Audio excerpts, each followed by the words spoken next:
is performing her poem song, Love Attraction, for the first time. In floetry style, Christina is backing her with the singing parts. Halfway through, Charles walks in, hardly taking his eyes off Suzanne as he makes his way through the crowd. Christina sings, I believe in a love so true, but I know I've got work to do. And I know that when I'm ready, my true love will come to me. I believe in a love so real, someone with whom I can feel open and unrestrained, and with him I can trust again.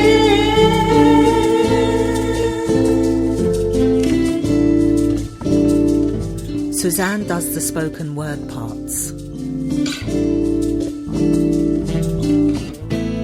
And lastly, I must put action to my beliefs. Without action, there can be no attraction. The law of attraction is the law of love in action. So I must do something positive to cause the manifestation of this love thing that I'm seeking. I must create a space for him to appear, clear out the clutter of past interactions, cutting ties, saying goodbyes to the love distractions who can't commit because of their own fears.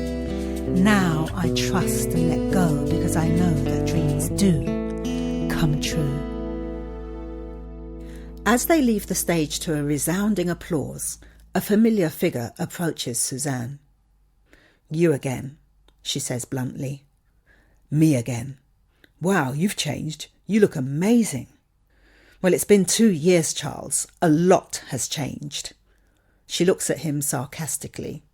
Suzanne has gone from wearing the wigs and the weaves to wearing her own natural hair. For this occasion, she's wearing a bespoke hairstyle, cornrow twists going up at the sides, with elegant puffballs and a Mohican style on top. Her clothing style has changed too. She now prefers to wear natural cloths like cotton, wool, hemp or silk. Her clothes are soft and flowing. Today she's wearing an African print designer dress with matching colourful African print earrings, which make her look more daring and exciting in appearance. There's grace in her movements, reflecting her keen sense of harmony and refinement. Her makeup is natural looking, enhancing her features rather than changing them completely.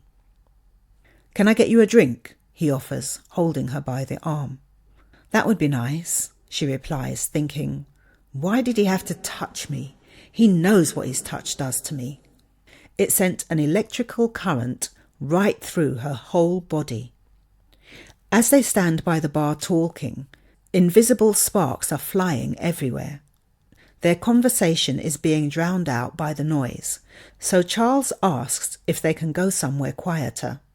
Suzanne suggests the lounge area upstairs. I'll be back in a minute. She heads over to the table where Felicia and Christina are selling her books and CDs. Most of her products have sold. Wow, you've done well. They sell themselves, Felicia states. Suzanne takes one of her poetry books to give to Charles. Thank you. I'm just popping upstairs. Are you okay packing up? Is he here then? Christina asks, looking past Suzanne into the crowd. Yeah, look over by the bar. I'll be back soon. She turns and walks back to where Charles is waiting. They make their way through the crowd and go upstairs. As they sit on the leather sofas, a waiter hands them both menus. Would you like something to eat? Charles asks. No thanks, but I wouldn't mind a cup of peppermint tea if they have any. He looks through the menu. Yes, they do. I think I'll have one too. He signals to the waiter to come over and orders a pot of peppermint tea. Okay, I'm ready. Fire away. Suzanne stares him straight in the eyes. Looking back at her regretfully, he holds her gaze. Suzanne, I'm really sorry for any hurt and pain I may have caused you. May have? she replies sarcastically. May have, she repeats. Sarcasm is the lowest form of communication, and it fails to help the situation. Ignoring her remark, he continues. I know I did wrong, but all I'm asking for is another chance. I now know that it's you I want to spend the rest of my life with. What about your baby mother? Suzanne asks, unmoved. How does she feel about this new arrangement of yours? I don't want to talk about her or put her down in any way, but all I can say is, it's over. I'm never going back. It's you I want. I've missed you so much, Sue. All the time I was with her, I was wishing it was you. Really? Yes. I thought I could make a life with my new family, but I was only lying to myself. As much as I love my daughter, I have to take my own needs into consideration as well. I don't just want you, Sue. I need you. I was wrong. I'm sorry. Please forgive me. His words play with her heartstrings, but she tries her best to stay in control. Oh, you think it's as simple as that, do you? Just beg my forgiveness and voila, we're back together. What about the mother of your child?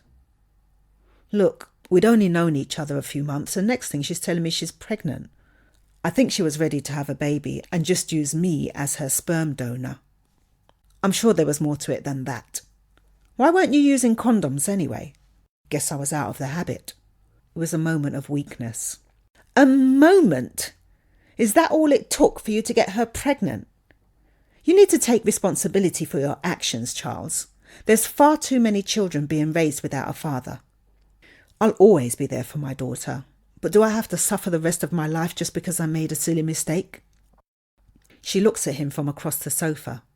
He smiles with a boyish grin and a pleading look in his eyes. When did you break up with her mother? She continues questioning him. I moved out a few months ago. She was making my life a living hell. I couldn't do anything right. Well, it's your daughter I feel sorry for. She's the one who has to suffer in all this, Suzanne states bluntly. How old is she? You're right. She's 16 months. Do you have a photo of her? Charles takes out his mobile phone and shows Suzanne his screensaver. Oh, she's beautiful, she exclaims. How's your relationship with her mother now? Miria? Not good. But it hasn't been for months, even before Ebony was born. She seemed to switch on me the minute she got pregnant, he sulks. Suzanne recalls how she had been when she was pregnant. Her hormones had played havoc with her emotions. She remembers the time she'd ripped her son's father's waistcoat clean off his back in a rage. Are you sure it's not just her hormones? She asks in Maria's defence. What do I know? All I know is I'm not in love with her. I'm in love with you. As they sit staring at each other, Charles reaches over for her hand. Suzanne knows that if they get too close, touch skin to skin, she won't be able to control herself. She withdraws her hand before he reaches it.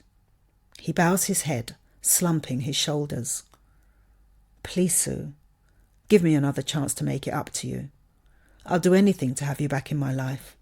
Just name it and I'll do it, he pleads. This is too much for Suzanne. This situation wasn't caused by me and it's not for me to try to fix it. With that, she gets up and starts making her way back downstairs. Charles rushes after her. How are you getting home?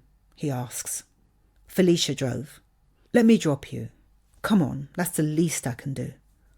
Suzanne explodes. The least you can do?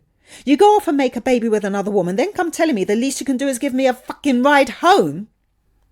She turns to storm off. Charles catches her by the arm to slow her down.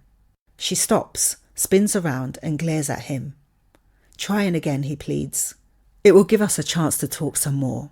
Suzanne, we belong together. But if you're too angry to see that, if you're prepared to let your anger and hurt at my mistake keep us apart forever, then I'll have no choice but to walk away, and we'll spend the rest of our lives wondering what could have been. Or we can take this opportunity to examine what's in our hearts. Let me drive you home, and we can just talk. Suzanne huffs before replying, Okay, By the time they arrive back downstairs, the event is over. Felicia and Christina have packed everything up and are ready to leave. "Are you okay, Susie?" Felicia asks, giving Charles a dirty look. "I'll be fine. Charles is going to drop me home. Thanks for everything." She takes her box and petty cash tin from the ladies. Charles takes the box from Suzanne and they make their way outside to his car. They drive in silence for the first few minutes before Suzanne asks if he can put some music on. As soon as Charles presses the play button, John B's They Don't Know starts to play. Suzanne recognises the CD as one they had compiled together years earlier. They look at each other and smile. Memories come flooding back to her. "I have to admit, I have missed you," she says reluctantly. Charles reaches over, takes her hand and places it on the gear stick of the car to help him change gears, like they used to. Silent tears begin to fall down her cheeks. Turning to face the window, she wipes them away before he can notice. As much as she wants to be strong, she knows she's powerless to resist him.